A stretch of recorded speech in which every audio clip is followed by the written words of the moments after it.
तो देखो, अब तक अपन पढ़ लिए थे पीसीटी। पीसीटी में अपना दो काम हो चुका था, अपना ट्यूबुलर सिक्रीशन और ट्यूबुलर रीअब्जॉर्प्शन। ठीक है, ये दो के बाद पीसीटी के बाद अपना आता है लूप ऑफ हेनले। ठीक है, पीसीटी में अपन ने 5 चीज़ें देखे थे। सोडियम पोटेशियम पंप का फंक्शन, जिसमें अपना 65% सोडियम रीअब्जॉर्ब हो जाता है। फिर उसके बाद H2O का देखे थे, जिसमें H2O भी 65% ही रीअब्जॉर्ब होता है। ठीक है, फिर उसका CO2 एक्सक्रीशन देखे थे अपन ने। फिर उसका कैल्शियम मैग्नीशियम पोटेशियम और क्लोराइड, ये वाले पैरासेलुलर ट्रांसपोर्ट से रीअब्जॉर्प्शन देखे थे। फिर इसके बाद अपन इंसुलिन रीअब्जॉर्प्शन देखे थे, मतलब insulin reabsorption in the form of amino acids. ठीक है, उसमें भी 5 स्टेप्स थे, वो भी देख लिए। फिर उसके बाद अपन ने देखे थे अपना ट्यूबुलर सिक्रीशन, जिसमें अपना डीअमाइनेशन वाला प्रोसेस देखे थे। डीअमाइनेशन क्यों होता है?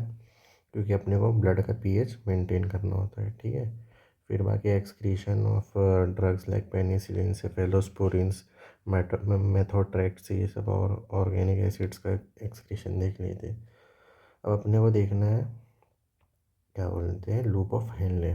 ठीक है, लूप ऑफ हेनले अपना होता है ये वाला पार्ट, जो कि पीसीटी के नीचे आता है। ठीक है, ये वाला लूप ऑफ हेनले हो जाता है। ठीक है, असेंडिंग लिम्ब पतला होता है, डिसेंडिंग लिम्ब थोड़ा मोटा होता है। ठीक है, अब इसमें ना सबसे पहली चीज़ ये है कि भाई जितने भी अपने इंटरस्टिशियल स्पेस है ना, जैसे ये इंटरस्टिशियल स्पेस हो गया, या इंटरस्टिशियल मेड्यूलरी इंटरस्टिशियल, इसको अपन बोलते हैं मेड्यूलरी इंटरस्टिशियल एरिया। इसको इसमें अपने को मेड्यूलरी इंटरस्टिशियल एरिया पे ज़्यादा ध्यान देना रहता है। ठीक है, इसमें सबसे पहला टर्म आता है अपना ऑस्मोलरिटी। ठीक है, ऑस्मोलरिटी क्या होता है? Basically concentration of solute in a liquid या फिर फ्लूइड। ठीक है, ऑस्मोलरिटी अपना ये होता है। ठीक है, अब इसमें अपने को 3 तरह के फ्लूइड होते हो तो पता ही है। हाइपोटोनिक, जिसमें सोल्यूट्स का लेवल कम होगा। फिर हाइपरटोनिक, जिसमें सोल्यूट्स का लेवल ज़्यादा होगा। फिर उसके बाद आइसोटोनिक, जिसमें दोनों इक्वल होगा। तो जो अपना पीसीटी है ना, वहाँ पर आइसोटोनिक चलता है। ठीक है, जितना पानी एब्जॉर्ब होता है उतना सॉल्ट भी एब्जॉर्ब होता है। ठीक है, कॉन्सेंट्रेशन इक्वल होता है। अब है ना, यहाँ पर एक क्वेश्चन आता है कि भाई अपना पीसीटी में अपनी ऑस्मोलरिटी कितनी होती है? तो वहाँ पर 300 मिली ऑस्मोल होते हैं। ठीक है, और जो लिक्विड पीसीटी, मतलब जो फ्लूइड पीसीटी से लूप ऑफ हेनले में एंटर करता है, उसकी ऑस्मोलरिटी भी 300 ही होती है। ठीक है, क्यों होती है? क्योंकि भाई 65% इसीलिए होती है क्योंकि 65% अपना 65% अपना H2O रीएब्जॉर्ब हुआ है, और 65% अपना NaCl, मतलब बेसिकली Na- रीएब्जॉर्ब हुआ है। ठीक है, सोडियम और वाटर की परसेंटेज इक्वल थी इसीलिए। ठीक है, तो अपना ये एक पॉइंट हो गया कि भाई 300 ऑस्मोलरिटी 300 ही होती है। ठीक है, अब दूसरी चीज़ अपनी ये होती है कि देखो, जैसे जैसे नीचे जाता है फ्लूइड, वैसे वैसे ऑस्मोलरिटी बढ़ती है। ठीक है, अब ये बोलेंगे क्यों बढ़ती है, तो यहाँ पर उसका पूरा मैकेनिज़्म होता है, उससे बढ़ती है। ठीक है, वो अभी अपन डिस्कस करेंगे। लेकिन दूसरा एक पॉइंट ये है कि जैसे जैसे फ्लूइड नीचे जाता है, वैसे वैसे अपना वाटर वॉल्यूम भी कम होता रहता है, इसीलिए अपनी ऑस्मोलरिटी भी बढ़ती रहती है। जैसे अभी अगर यहाँ देखेंगे तो यहाँ पर अपना 300 ऑस्मोलरिटी, वाटर वॉल्यूम ज़्यादा है, तो यहाँ से पानी बाहर जाएगा, फिर धीरे धीरे नीचे आएगा तो और कम होगी। जैसे 500 ml हो जाए, 500 ऑस्मोलरिटी हो गई, फिर 700 हो गई, फिर 900, फिर एकदम एंड में देखेंगे तो 1200 ऑस्मोलरिटी मिलती है। ठीक है, अब ये वाटर रीएब्सॉर्ब किससे होता है? तो अपना है एक्वापोरिन टाइप 1 प्रोटीन से वाटर रीएब्सॉर्ब होता है। ठीक है, यहाँ पर होते हैं। और दूसरा पॉइंट ये है कि भाई ये जो अपना descending limb of loop of Henle होता है, वो इम्परमिएबल टू सॉल्यूट्स होता है और ओनली परमिएबल टू वाटर होता है। ठीक है, अब इसमें एक बात ये है कि भाई ऑस्मोलरिटी बता दिया कि ये सॉल्यूट ज़्यादा, ऑस्मोलरिटी ज़्यादा। अब जैसे जैसे नीचे जा रहे हैं उस सॉल्यूट पानी तो बाहर आए जा रहा है, सॉल्यूट का कॉन्सेंट्रेशन बढ़े जा रहा है, इसलिए ऑस्मोलरिटी बढ़ जाती है। ठीक है, अब अपन आते हैं अपना मेन चीज़ पे यहाँ पर। ठीक है, यहाँ पर अपना एक बढ़िया सा ये क्या बोलते हैं, को ट्रांसपोर्टर होता है, जिसको अपन बोलते हैं सोडियम पोटेशियम 2 क्लोराइड को ट्रांसपोर्टर। ठीक है, ये क्या करता है? ये अपना यहाँ से, और इसके आगे 3 चैनल होते हैं, ठीक है, सोडियम, पोटेशियम और क्लोराइड के लिए। ये अपना जो भी यहाँ पर एब्सोल्यूट्स आए हैं उसको रीएब्सॉर्ब करते हैं, ठीक है, ट्रांसपोर्टर। तो ये अपना सोडियम को रीएब्सॉर्ब कर लिया, क्लोरीन को रीएब्सॉर्ब कर लिया, और पोटेशियम को रीएब्सॉर्ब कर लिया, ठीक है। सोडियम, पोटेशियम, क्लोरीन रीएब्सॉर्ब हो गया, ठीक है। इससे पहले अभी एक काम करते हैं, अपन पॉइंट्स लिख लेते हैं कि डिसेंडिंग लिम्ब के क्या क्या पॉइंट्स पढ़े अपन, ठीक है। तो पहला पॉइंट तो ये पढ़े है ऑस्मोलरिटी का, कि 300 ऑस्मोल अपना क्या बोलते हैं पीसीटी में भी होता है, और जैसे ही एंटर होता है तो वो 300 मिली ऑस्मोल ही रहता है, ठीक है। दूसरा पॉइंट पढ़े कि 65% वाटर ही एब्जॉर्ब होता है, और 65% अपना सोडियम आयन रीअब्सॉर्ब होते हैं, इसीलिए ऑस्मोलरिटी इक्वल होती है, ठीक है। तीसरा point aquaporin, aquaporin type 1 protein से वाटर रीअब्सॉर्ब होता है, ठीक है। चौथा पॉइंट डिसेंडिंग लिम्ब, अपना descending limb loop of Henle सिर्फ H2O के लिए परमीएबल परमीएबल होता है, ठीक है, और सल्यूट्स के लिए इम्परमीएबल होता है, ठीक है। और उसके बाद और कोई पॉइंट बचा है? हाँ, लास्ट पॉइंट ये है कि जैसे जैसे फ्लूइड नीचे जाता है वैसे वैसे वाटर का वॉल्यूम कम होता है, फ्लूइड डिसेंड्स और H2O level, H2O volume gets decrease, so osmolarity increases due to solutes, ठीक है। ये अपना पूरा हो गया डिसेंडिंग लूप ऑफ हेनले का, ठीक है। अब इसके बाद अपने को पढ़ना रहेगा असेंडिंग लूप ऑफ हेनले, ठीक है।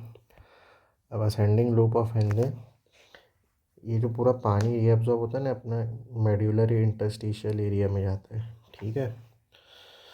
और ठीक है, चलो अब इसमें पहली चीज़ हमने पढ़ लिए थे कि भाई एक ट्रांसपोर्टर होता है अपने पास, सोडियम पोटेशियम क्लोराइड 2 क्लोराइड को ट्रांसपोर्टर, जो कि पानी रीअब्सॉर्ब आयंस रीअब्सॉर्ब कराता है, ठीक है।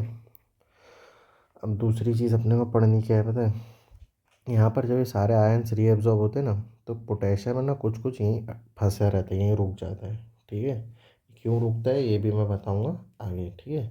एक पॉइंट है, अभी ये जब पानी रीअब्सॉर्ब होता है यहाँ से आयंस रीअब्सॉर्ब होते हैं, तो यहाँ और यहाँ से पानी रीअब्सॉर्ब होता है, ठीक है।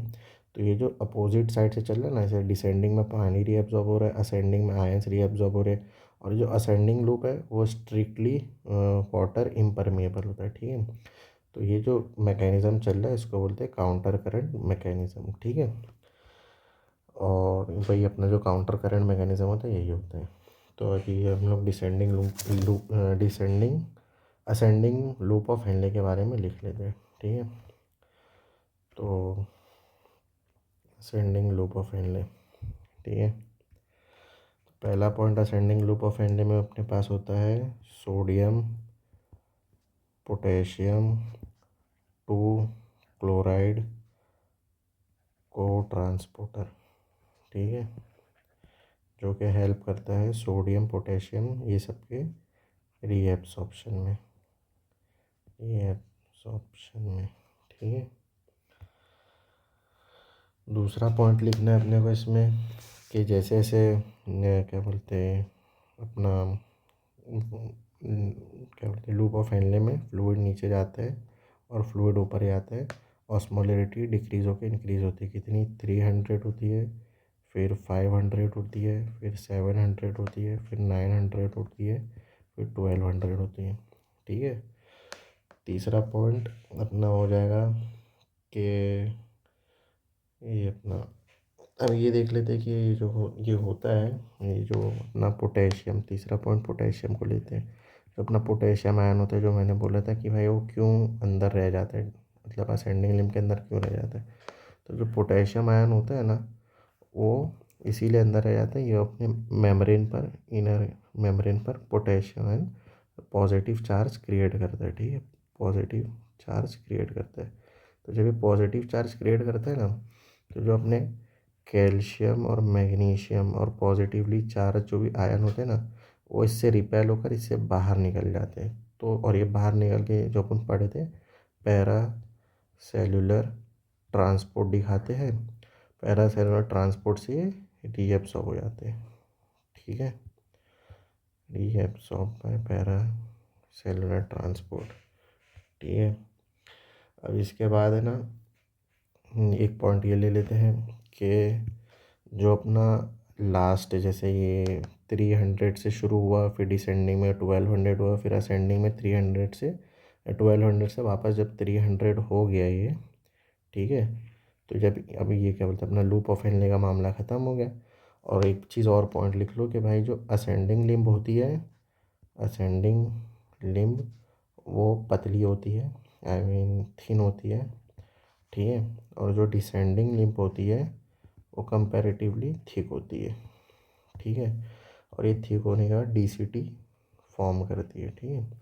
अब जो फ्लूइड डीसीटी में जाता है ना, उसका ऑस्मोलरिटी हो जाती है, समझ लो अराउंड 100 से लेके 300 से तक, 300 भी नहीं होती वो, 300 रेयर, मतलब अगर फ्लूइड ज़्यादा रहे, मतलब सल्यूट्स के कॉन्सेंट्रेशन ज़्यादा रहे, जो कि फिर वापस डीसीटी और अपना क्या बोलते हैं कलेक्टिंग डग में रीअब्जॉर्ब होंगे, ये रेयरली होता है जब सल्यूट्स अपने हो जाते हैं। बाकी इसकी आइडियली होती है 100 से 200 ऑस्मोलरिटी, ठीक है। चलो 100 से 200 अपनी इसमें ऑस्मोलरिटी होती है। और इसमें वो भी बता दिया कि यह इम्परमिएबल ऑफ वाटर होता है, परमिएबल टू ओनली सल्यूट्स होता है, ठीक है।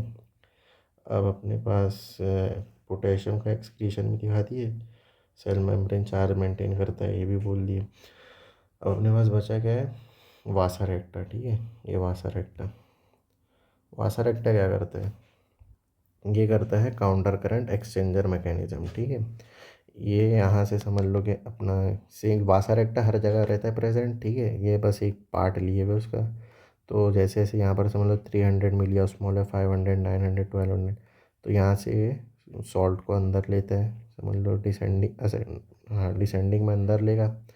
अब डिसेंडिंग में अंदर ले रहा है सॉल्ट को, और यहाँ से अंदर आ रहा है, तो यहाँ से सॉल्ट बाहर भी जा रहा है, ठीक है, यहाँ से बाहर भी जा रहा है। अब यहाँ सॉल्ट अंदर आएगा, तो जब ये क्या बोलते हैं आर्टरी में जब सॉल्ट आएगा डिसेंडिंग आर्टरी में, तो यहाँ से पानी बाहर आ गया, क्योंकि कौन यहाँ पर अपने को ऑस्मोलरिटी भी तो चेंज करनी है, ठीक है। अब यहाँ से पानी बाहर जाएगा, पर यहाँ से फिर वाटर अंदर भी आ जाएगा, ठीक है। और ये वाला जो सॉल्ट यहाँ से आया वो डायरेक्टली डीसीटी में चले जाएगा, ठीक है, डीसीटी वाले पार्ट में, ये जो है ना डीसीटी, यहाँ चले जाएगा सॉल्ट। एक्सेसिव सॉल्ट का एक्सक्रीशन हो जाता है, जो अपने को पानी चाहिए रहता है तो अपने पास वापस आ जाता है, ठीक है। ये पूरा क्यों होता है कि ये मतलब ये जो अपना काउंटर करंट एक्सचेंजर मैकेनिज्म क्यों होता है, maintaining of osmo regulation of ionic concentration. और ये जो पानी मतलब यहाँ से जा रहा है, NaCl यहाँ से जा रहा है, यहाँ से वाटर आ रहा है, अगर समझ लो यहाँ से वाटर आना बंद हो जाएगा तो फिर rapid removal of sodium ion हो जाएगा, ठीक है। अगर सारे सोडियम आयन निकल जाएंगे तो अपने इलेक्ट्रोलाइट बैलेंस हिल जाएंगे, आयन्स हिल जाएंगे, फ्लूइड बदन में से चले जाएगा, डिहाइड्रेशन हो जाएगा, ठीक है। और फिर ये अपना समझ लो rapid removal of sodium ion को प्रिवेंट करता है, ठीक है, यानी तो प्रिवेंट प्रिवेंट करता है, ठीक है। अब दूसरी चीज़ ये भी करता है कि भाई ये अपना जो ये आर्टरी है, आर्टरी में ऑक्सीजन होता है, ऑक्सीजन लाकर ये किडनी को देता है, ठीक है, O2 किडनी को प्रोवाइड करता है, ठीक है।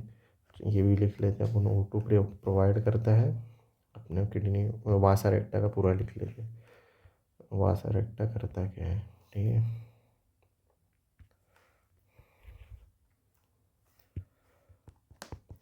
वासा रेक्टा ये NaCl और वाटर को इधर उधर करता है, ठीक है।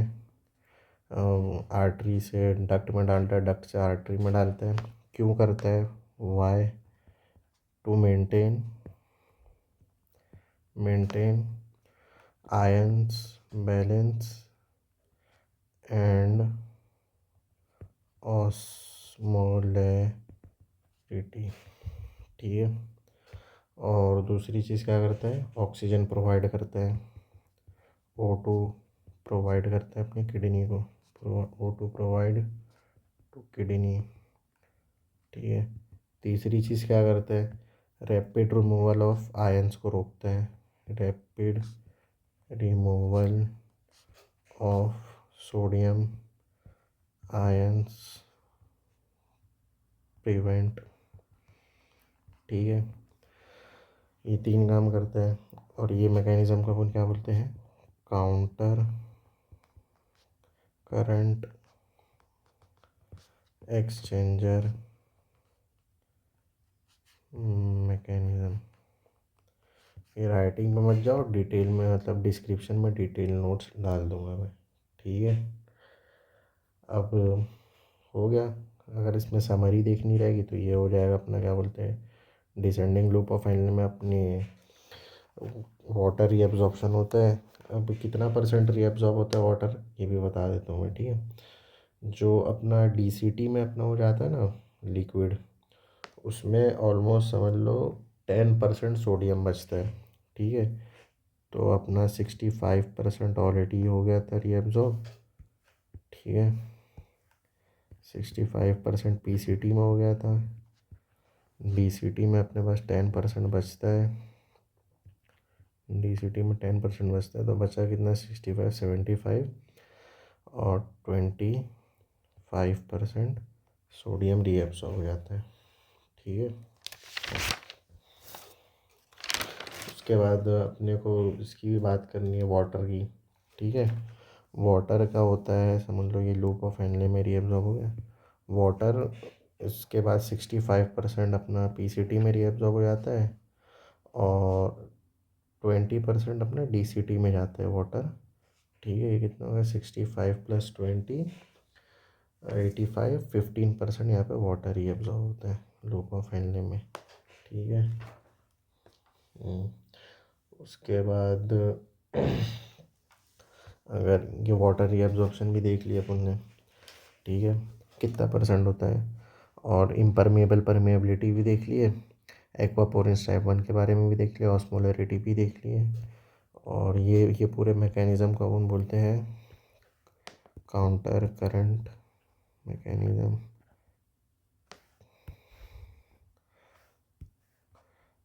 Counter current mechanism. ठीक है। असेंडिंग लिम्ब और डिसेंडिंग लिम्ब के बीच में।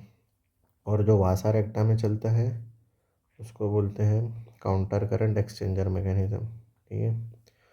चलो इतना काफ़ी है, ये अपना पूरा लूप ऑफ हेनले हो गया।